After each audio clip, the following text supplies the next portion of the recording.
Bismillahirrahmanirrahim. Assalamualaikum warahmatullahi wabarakatuh. Alhamdulillah, para jamaah Bapak Ibu yang dimuliakan Allah Subhanahu wa taala. Pagi ini kita semua berada di masjidnya Imam Bukhari. Kalau kita mendengar Imam Bukhari tidak asing ya. Nah, ada kitab namanya kitab Sahih Bukhari. Nah, itu ada kaitannya dengan masjid ini. Siapa Imam Bukhari? Imam Bukhari itu adalah Abu Abdillah Muhammad bin Ismail Al-Bukhara. Jadi Bukhari itu nama tempat. Nama tempat dinisbatkan kepada Al-Imam Al-Bukhari. Jadi Imam Bukhari itu awalnya dilahirkan dari Uzbekistan. Bukhari itu termasuk tempat di sana. Kemudian pada waktu itu Imam Bukhari di sini pada waktu kecil menimba ilmu ke berbagai ulama. Ada sekitar 1000 ulama yang beliau pelajari tentang ilmu. Kemudian ketika beliau sudah menjadi seorang yang besar, beliau menjadi seorang alim dan banyak orang yang menimba ilmu kepada Imam Bukhari, termasuk Imam Muslim. Imam Muslim punya kitab sendiri, Sahih Muslim. Termasuk Imam Tirmidzi. Imam Tirmidzi juga punya kitab Imam Tirmidzi. Nah, itulah Imam Bukhari. Dan Imam Bukhari ini pada waktu itu ketika ingin menulis kitab, beliau itu ada sekitar 600.000 hadis Nabi Muhammad SAW. Tapi oleh Imam Bukhari tidak ditulis semuanya. Sebelum beliau menulis kitab, sebelum beliau menulis hadis-hadis tersebut, beliau itu mandi dulu, kemudian setelah mandi istigharah, salat bermunajat kepada Allah Subhanahu wa taala. Kalau sudah mantap ini hadis Rasul, baru dicatat oleh beliau. Setiap hari seperti itu sampai 16 tahun. Beliau Imam Bukhari ini awal menulis kitab Sahih Bukhari itu dimulai dari Makkah Al-Mukarramah, kemudian juga di Madinah di Masjid Nabawi, dan tempatnya setiap menulis itu ada di sini, di tempat ini Bapak Ibu. Jadi ini dikatakan Manzilul Bukhari, tempatnya Imam Bukhari ketika beliau tinggal di Madinah. Dan beliau setiap mau ngasih judul, itu kan dalam kitab Bukhari itu ada judul biasanya. Ketika ada beberapa hadis, Kitab Thaharah ada judul Innamal a'malu biyadih, ada judul apa gitu. Itu setiap mau nulis judul itu, beliau pasti bermunajat kepada Allah di Raudhah.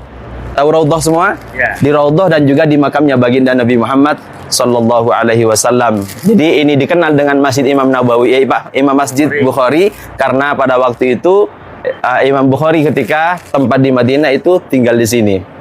Dan Imam Bukhari itu Bapak Ibu yang dimuliakan Allah, ada seorang anak yatim. Jadi waktu beliau masih kecil, bapaknya sudah meninggal.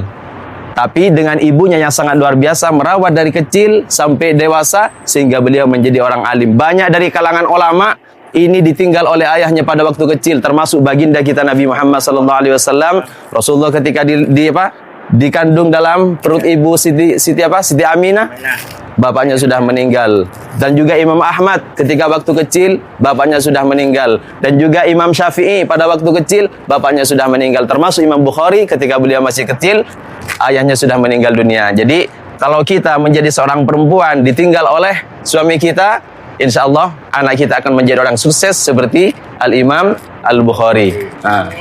Para jemaah Bapak Ibu yang dimuliakan Allah Subhanahu wa taala, pada pagi hari ini kita semua berkunjung ke tempat ini. Tujuannya apa? Tujuannya adalah untuk merenungi perjuangan Imam Bukhari ketika beliau menuliskan kitab Bukhari, yang mana sekarang itu kitab Bukhari ini semua ulama hadis di sini berpendapat paling sahihnya kitab setelah Al-Qur'an itu adalah kitab Bukhari. Bahkan banyak yang mensyarhi kitab Bukhari, termasuk imam siapa? Termasuk ada ulama di Mesir itu namanya Hashim Omar. Bukan saya. Omar Hashim, bukan. Omar Hashim. Tinggal bapaknya enggak? Omar Hashim, beliau itu punya kitab syarahnya Imam Bukhari disebut dengan Faidul Bari. Ada 15 jilid. Ada juga Faidul Bari. Kalau mau beli tinggal pesan ke saya nanti. Ada juga siapa? Ibnu Hajar Al-Asqalani juga mengarang kitab syarahnya Bukhari disebut dengan Fathul Bari. Jadi banyak dari kalangan ulama yang mensyarhi kitabnya beliau, dan ini menunjukkan bahwa karangan beliau ini diterima di sisi Allah Subhanahu wa taala. Bahkan sampai sekarang masih Allah abadikan, dan semua ulama dari berbagai negara pasti tahu kitab Sahih Bukhari, dan pasti banyak dari kalangan ulama juga yang menghafal kitab kitab Bukhari. Itulah sejarah tentang Imam Bukhari.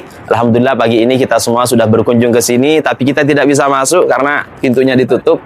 Nah, biasanya itu bisa sholat di dalam, Pak. Nah, nanti kalau ada waktu bulan depan, tahun depan ke sini lagi. Kalau waktu kosong, Bapak Ibu bisa datang ke sini melaksanakan sholat di dalam. Oke, terima kasih. Itu yang bisa sampaikan tentang Al-Imam Bukhari. Assalamualaikum warahmatullahi wabarakatuh.